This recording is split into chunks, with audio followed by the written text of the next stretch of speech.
कमी पडतो.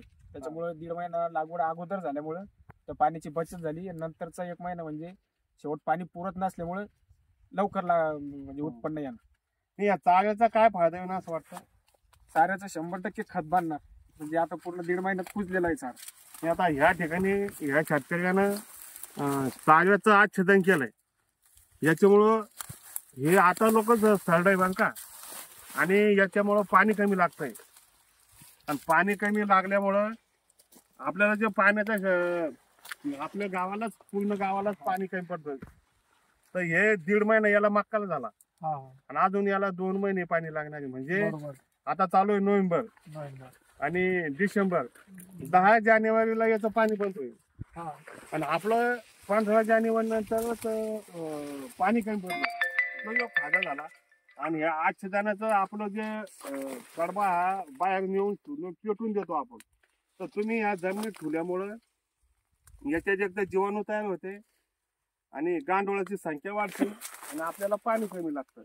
आणि आपला जो बाहेर जायचा जो खर्च आहे तो बी वाचला आणि आपली मक्का लवकर लागली. याच्यामुळं हे जे मक्काचं ताट आहे याला, आणि पुन्हा उष्णतेचा काळ, पूर्ण ऑक्टोबर हीट याला मिळाली. पूर्ण म्हणजे ऑक्टोबर मध्ये ऊन तापतं, त्याच्यामुळं मक्का थोड्या उष्णतेमुळे लवकर येत्या. आणि आता आज आपलं 13 नोव्हेंबर आहे, तर हे त्याला आता थंडी सुटली.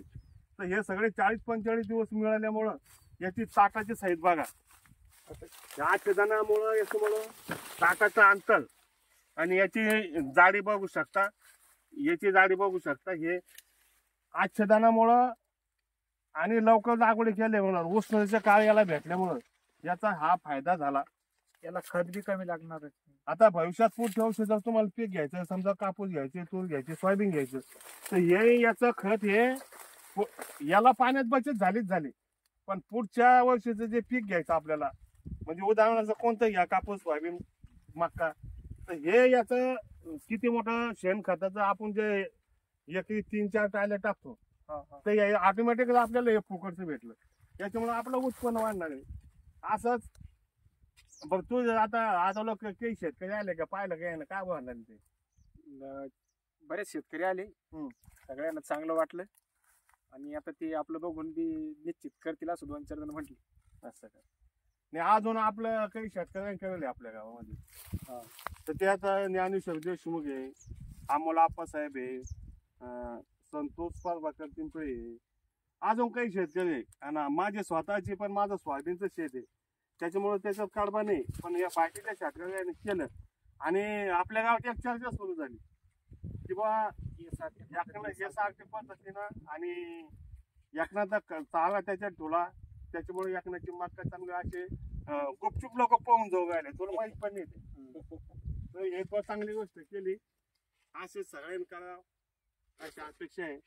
आणि याचं एक आपल्या गावाला उदाहरण झालं. एक तर खर्च बसला आणि मक्काची साईज आज टाकायची चांगली. म्हणजे तुमचा जर धांडा मोठा असेल ना, तर तुमचं उद्या कांदोड बी मोठं पडणार आहे.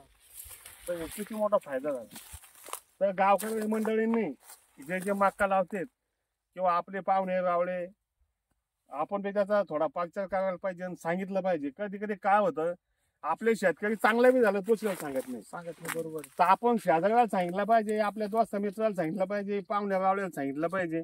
आणि आपल्या बरोबर त्याचा बी फायदा झाला. एक जात, शेतकरी जात आपण एक समजा, ते कोणत्या समाजाचे असो, शेतकरी म्हणून आपण एकमेकाला ज्या चांगल्या गोष्टी त्या सांगितल्या पाहिजे. तर तो ज्या शेतात चांगलं झालं तर तो अभिनंदन. सरपंच या नात्यानं बी मी पण स्वतः यासाठी करतो, त्या 2 नात्यानं तुझं अभिनंदन करतो. असे तुला सोबती व्हाव आणि आपल्या गावची भरभरती व्हाव अशी आमचे मार्गदर्शक श्री गावचे प्रथम नागरिक गणेश बाप्पू पिंपळे यांच्या मार्गदर्शनाखाली आम्ही करतो आणि करत राहू.